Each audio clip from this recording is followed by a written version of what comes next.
Welcome back to Visal media. ഞാൻ ഫക്രുദ്ദീൻ പന്താവൂർ. കഴിഞ്ഞ ദിവസം പത്രങ്ങളിൽ ഞാനൊരു വാർത്ത വായിച്ചു. 17 വയസ്സുള്ള വയനാട് ജില്ലയിലെ സുൽത്താൻ ബത്തേരിയിലെ ഒരു പെൺകുട്ടി, +2 പഠിക്കുന്ന ഒരു പെൺകുട്ടി സ്വയം ജീവനൊടുക്കുകയും അതിനെക്കുറിച്ചൊരു വാർത്തയാണ്. വല്ലാത്തൊരു ഷോക്കിങ്. 17 വയസ്സ്, ജീവിതം ആസ്വദിക്കാൻ പോകുന്ന ഒരു കാലയളവിലുള്ള ഒരു കുട്ടി. എന്താണ് ഈ കുട്ടിക്ക് പറ്റിയതെന്ന് എനിക്കറിയില്ല. വാർത്ത എങ്ങനെ ഉണ്ടായിരുന്നത്, ഈ ഒരു കുട്ടി ആത്മഹത്യക്ക് വീട്ടിൽ ശ്രമിച്ചു. അങ്ങനെ വീട്ടുകാർ കണ്ടു, ഹോസ്പിറ്റലിൽ കൊണ്ടുപോയി. പക്ഷേ രക്ഷിക്കാൻ കഴിയാതെ മരണത്തിന് കീഴടങ്ങി എന്നാണ് ആ വാർത്തയിലുള്ളത്. ഈ കുട്ടിയുടെ മരണകാരണമൊന്നും ആ പത്രത്തിലില്ല. എന്ന കാരണം കൊണ്ടാണ് ഈ കുട്ടി ഇങ്ങനെ മരണപ്പെട്ടത്. കഴിഞ്ഞ ദിവസം എടവണ്ണപ്പാറയിൽ ഒരു കുട്ടി ചാലിയാറിൽ ചാടിയിട്ട് സ്വയം ജീവനൊടുക്കിയ വാർത്തയൊക്കെ നമ്മൾ കുറേ ദിവസങ്ങൾ മാധ്യമങ്ങളിലൊക്കെ ഉണ്ടായിരുന്നു. ഒരു കരാട്ട മാസ്റ്ററുടെ പീഡനവും അതും അനുബന്ധമായ കാര്യങ്ങളൊക്കെയാണ്.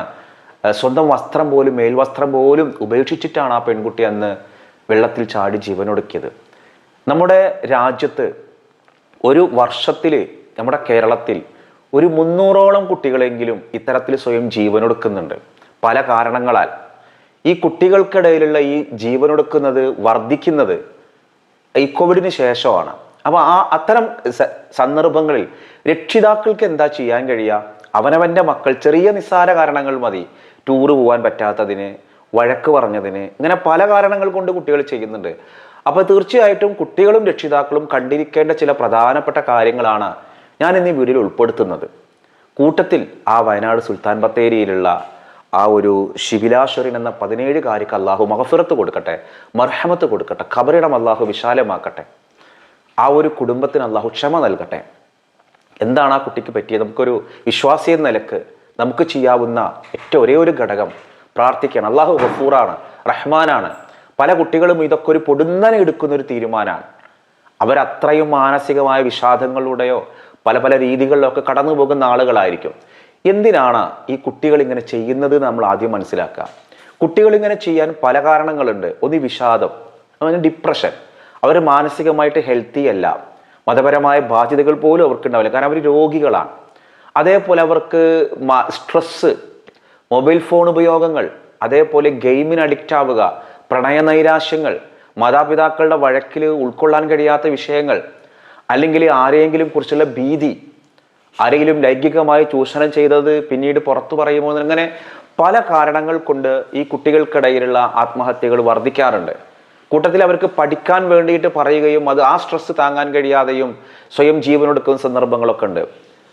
മദ്രാസ് ITIയിലൊക്കെ പോലെയുള്ള ഉന്നതമായ സ്ഥാപനങ്ങളിൽ പോലും ഇത്തരത്തിലുള്ള ജീവനൊടുക്കലുകളുണ്ട്. അവരിപ്പോൾ ഇത്തരം വിഷയങ്ങൾക്കൊക്കെ അവരുടെ വരുന്നത് ഈ ഒരു പഠനവുമായി ബന്ധപ്പെട്ട സ്ട്രെസ്സാണ്.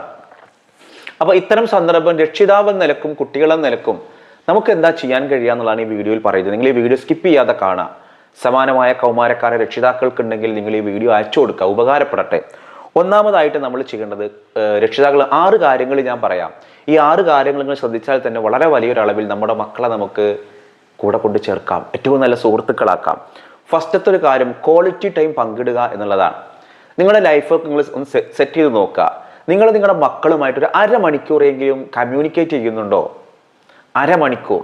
അവിടെ നിങ്ങൾക്ക് മൊബൈൽ ഫോണോ മറ്റൊന്നും വേണ്ട. അവരുമായിട്ടുള്ള സൗഹൃദങ്ങളാവാം, കളികളാവാം. അത് മുതിർന്നാലും ചിലപ്പോൾ ഓരോ കുട്ടിക്ക് അനുസരിച്ചിട്ടുള്ള കളികളാക്കുക. അപ്പോൾ ആ ഒരു ക്വാളിറ്റി ടൈം മെയിൻറ്റെയിൻ ചെയ്യാൻ നമുക്ക് കഴിയുന്നുണ്ടെങ്കിൽ ഒന്നാമത്തെ ഘട്ടം നമ്മൾ വിജയിച്ചു. പല കുടുംബങ്ങളിലും ഇതില്ല.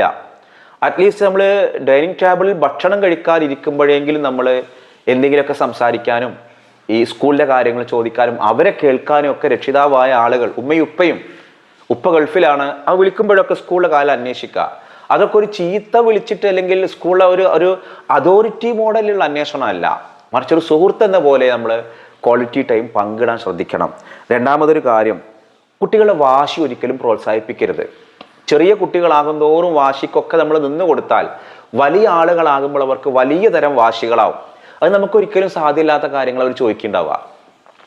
ഇൻസ്റ്റ തുടങ്ങണം എന്നുള്ള വാശി, ഇപ്പം തന്നെ മൊബൈൽ ഫോൺ വേണമെന്ന് 10ാം ക്ലാസ്സുകാരി. ഇത് കേട്ട് ഗൾഫിൽ നിന്ന് സങ്കടത്തോടെ അയച്ചു കൊടുക്കണ വാപ്പ. തീർന്നു, കഥ തീർന്നു. വാശി പ്രോത്സാഹിപ്പിക്കുന്നത് കുട്ടികളാവട്ടെ മുതിർന്നോറുള്ള കുട്ടികളാവട്ടെ ഒരിക്കലും നമുക്ക് ഗുണം ചെയ്യില്ല.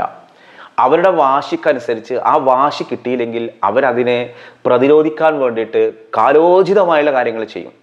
ഈ വാശിക്കൊക്കെ കെട്ടിത്തൂങ്ങണവരുണ്ട്. എന്നോട് അങ്ങനെ പറഞ്ഞു, ഞാൻ കാണിച്ചു തരാമെന്നൊക്കെ പറഞ്ഞിട്ട് ബാത്റൂമിൽ കയറി മറ്റേത് മറിച്ചതൊക്കെ ചെയ്യും. ചില കുട്ടികളൊക്കെ വാതിലൊക്കെ കൊണ്ട് കൊട്ടിയടച്ച് പോണ മക്കളുണ്ടല്ലോ, സൂക്ഷിക്കണം. അവരൊക്കെ ഈ സ്വഭാവത്തിലേക്ക് വരാൻ സാധ്യതയുള്ള ആളുകളാണ്. അപ്പോൾ വാശി പ്രോത്സാഹിപ്പിക്കരുത്. മറ്റൊന്നാണ് ഫോൺ എന്ന വില്ലനെ ഒഴിവാക്കുക.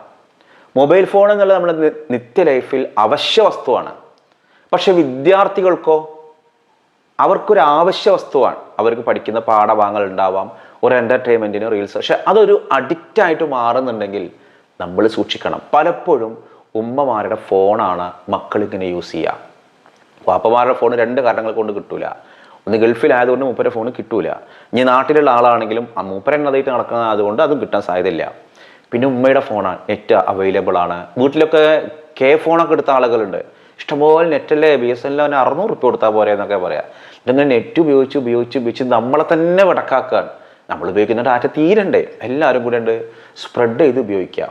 ഈ ഫോൺ എന്നുള്ളത് ഒരുപാട് തരത്തിൽ പല പെൺകുട്ടികളും പല പ്രണയബന്ധങ്ങളിൽ അകപ്പെടുന്നത്, അനാവശ്യമായുള്ള ചാറ്റിങ്ങിലേക്ക് പോകുന്നത്. അങ്ങനെയൊക്കെ ചാറ്റിങ്ങിലേക്കൊക്കെ പോയി കഴിഞ്ഞാൽ പിന്നെ ഓൻ്റെ ഡിമാൻഡ് വേറെയാണ്.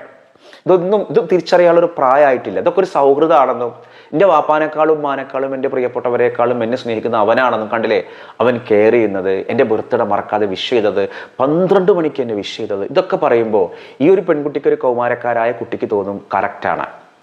അല്ലെങ്കിൽ ഫോണിന് അഡിക്റ്റായി, ഗെയിമിന് അഡിക്റ്റായ ഒരുപാട് ആൺകുട്ടികളുണ്ട്. 2 മണിക്കൊക്കെ കിടന്നുറങ്ങുക. അപ്പോൾ ഫോൺ എന്നൊരു വില്ലനെ നമ്മൾ സൂക്ഷിക്കണം.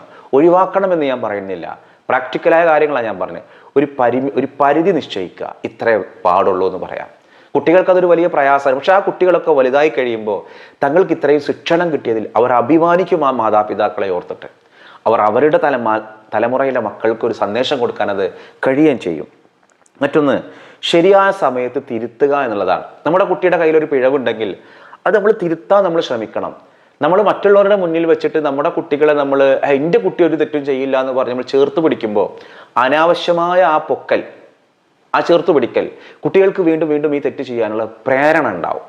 അപ്പോൾ ഒരു അഫെയറിൽ കുടുങ്ങുകയാണെങ്കിൽ അത് തെറ്റാണെന്നും ആ തെറ്റിനെ തിരുത്താനെ ശ്രമിക്കും. അത് എൻ്റെ കുട്ടിയല്ലേ, എൻ്റെ കുട്ടിയെ ചെയ്തു അനക്കെന്താന്നൊക്കെ ചോദിച്ചിട്ട് ഇത് പറഞ്ഞവൻ്റെ മെക്കെട്ട് കയറുന്ന ആളുകളുണ്ട്. തെറ്റുകൾ തിരുത്തിയില്ലെങ്കിൽ ഈ കുട്ടി വീണ്ടും ആ തെറ്റുകൾ ഇങ്ങനെ ചെയ്യാൻ ശ്രമിച്ചുകൊണ്ടിരിക്കും. ഫലമോ അവൻ്റെ ഭാവിയിൽ പോകും. അതേപോലെ മറ്റൊന്നാണ് ബ്രെയിൻ ബേസ്ഡ് പാരൻറ്റിങ്. ഈ ബ്രെയിൻ ബേസ്ഡ് പാരൻറ്റിങ് എന്ന് പറഞ്ഞാൽ എന്താണ്? കുട്ടികളുടെ തലച്ചോറിൻ്റെ വളർച്ച അനുസരിച്ച് പാരൻറ്റിങ്ങിൻ്റെ സ്റ്റൈൽ മാറ്റുക. പാരൻറ്റിങ് എന്ന് പറഞ്ഞാൽ ഒരു അതോറിറ്റി സ്റ്റൈലല്ല, ഒരു കമാൻഡിങ് സ്റ്റൈലല്ല, അഡൽറ്റിങ് ആവണം, പക്വതയോട് കൂടിയാണ്. ചെറിയ കുട്ടികളോട് പെരുമാറുന്ന പോലെ നിങ്ങൾ മുതിർന്നൊരു കുട്ടിയോട് പെരുമാറിയൊക്കെ അതിന് ഒരു അരോചകം ഉണ്ടാവുക. ഞാൻ എന്താ ചെറിയ കുട്ടിയാന്ന് ചോദിക്കും. ഞാനെന്താ നിങ്ങളെന്താ വിചാരിച്ചത്? ഞാൻ 10ാം ക്ലാസ്സിൽ പഠിക്കുകയാണ്, ഞാൻ +1 പഠിക്കുകയാണ്, +2 പഠിക്കുകയാണ്, ഞാൻ 6 പഠിക്കുകയാണെന്നൊക്കെ പറയും. ഞാൻ അത്ര ചെറിയ കുട്ടിയല്ല. അത് നമ്മുടെ പാരൻറ്റിങ്ങിൻ്റെ സ്റ്റൈലുണ്ട്. നമ്മൾ ചെറിയ കുട്ടികളോട് ഭയങ്കര സ്നേഹവും നമ്മൾ അവരെ പേര് പോലും വിളിക്കൂല. നമ്മളതിനെ വിളിക്കൽ വേറെ എന്തെങ്കിലും മണ്ടോതിരി അങ്ങനെ എന്തെങ്കിലുമൊക്കെ പേര് വിളിക്കും. അപ്പോൾ ഈ കുട്ടികൾക്കൊരു ചെല്ലപ്പേര് വിളിക്കുന്നത് ഇഷ്ടമാണ്. വലുതാവും തോറും നമ്മൾ സ്കൂൾ പേര് വിളിക്കണ പോലെയാണ്. അങ്ങോട്ട് അലറിയൊക്കെ വിളിക്കും, ഇവിടെ പാടി എന്നൊക്കെ പറയും. അവർക്ക് സ്നേഹവും പരിഗണനയൊക്കെ കൊതിക്കുന്ന സമയത്ത് ഇതൊന്നും വിളി ഇല്ലാതാവുകയും മനസ്സിലാവാത്ത സമയത്ത് ഇത് വിളിക്കുകയും ചെയ്യും. അപ്പോൾ നമ്മുടെ പാരൻറ്റിങ് ഒരു പ്രധാന ഘടകമാണ്. ഇതിൽ തോൽക്കുന്നതാണ് മിക്ക പ്രശ്നങ്ങളുടെയും കാരണം. ഈ പാരൻറ്റിങ്ങിൻ്റെ ബ്രെയിൻ ബേസ്ഡ് പാരൻറ്റിങ് എന്നുള്ളത് അവരുടെ വളർച്ചക്കനുസരിച്ച് പ്രായത്തിനനുസരിച്ച് നമ്മൾ മാറ്റണം. അഡൽറ്റിങ് ആയ അതായത് ഒരു കൗമാരത്തിലുള്ള അഡോളസൻസ് പ്രായത്തിലുള്ള പെൺകുട്ടികളും ആൺകുട്ടികളും ആണെങ്കിൽ അവർക്കനുസരിച്ച പാരൻറ്റിങ് നമ്മൾ സെറ്റ് ചെയ്യണം. അല്ലെങ്കിൽ നിങ്ങൾ കൗൺസിലറെ സമീപിക്കുക. പലപ്പോഴും പല പെൺകുട്ടികളും അബദ്ധത്തിൽ പോയി ചാടുന്നത് രക്ഷിതാക്കളുടെ കുഴപ്പമാണ്. അവരുടെ പാരൻറ്റിങ് കൃത്യമല്ലാത്തത് കൊണ്ടാണ്. ഇതിനും സംശയിക്കുന്ന ആളുകൾ, ചൂടാവുന്ന ആളുകൾ. അപ്പം അതുകൊണ്ട് തന്നെ രക്ഷിതാക്കളൊരു കൗൺസിലിങ്ങിന് പോകും, ഒരു പ്രൊഫഷണൽ കൗൺസിലർ സമീപിച്ചിട്ട് ഞാൻ എങ്ങനെയാവണം എൻ്റെ പാരൻറ്റിങ്, എൻ്റെ മോളെ പ്രശ്നം ഇതാണ്, എനിക്കെന്താണ് മാറേണ്ടത്, തുറന്ന മനസ്സോട് കൂടിയിട്ട് ഇടപഴകുക. കൃത്യമായിട്ടുള്ള പരിഹാരം ഉണ്ടാവും.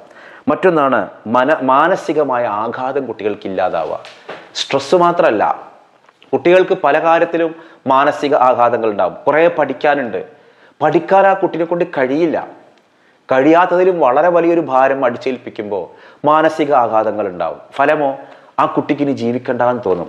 മാനസിക ആഘാതം കാമുകനിൽ നിന്ന് വരാം. ആവേശം കയറി ഫോട്ടോസ് അയച്ചു കൊടുത്തിട്ട് ഇപ്പോൾ അതുകൊണ്ട് മിസ്യൂസ് ചെയ്യാന്ന് അറിയുമ്പോൾ ഉണ്ടാകുന്ന മാനസികാഘാതങ്ങൾ എന്തായാലും തുറന്ന് സംസാരിക്കുമ്പോൾ അത് മാറിക്കിട്ടും. അപ്പോൾ ഞാൻ ഈ പറഞ്ഞ 6 പോയിന്റുകൾ നമ്മുടെ ലൈഫിൽ ഉപകാരപ്പെടുന്ന ഒന്നാണ്. ഈ വീഡിയോ കണ്ടിട്ട് നിങ്ങൾക്ക് ഇത് ഉപകാരപ്പെട്ടോ ഇല്ലയോ ഒന്ന് കമൻറ്റ് ചെയ്ത് കേട്ടതിനനുസരിച്ച് നിങ്ങൾക്ക് ഈ വീഡിയോ ഉപകാരപ്പെട്ടോ ഇല്ലയോ എന്ന് കമൻറ്റ് ചെയ്യണം. കൂട്ടത്തിൽ നമ്മൾ ആ ഒരു പെൺകുട്ടിക്ക് വേണ്ടി ശിബിലാശ്വരൻ എന്ന 17-കാരിക്ക് വേണ്ടി പ്രാർത്ഥിക്കാൻ നമ്മൾ മറക്കരുത്. അപ്പോൾ ഇൻഷാ അല്ലാഹ് മറ്റൊരു ദിവസം മറ്റൊരു വീഡിയോയുമായി വീണ്ടും കാണാം.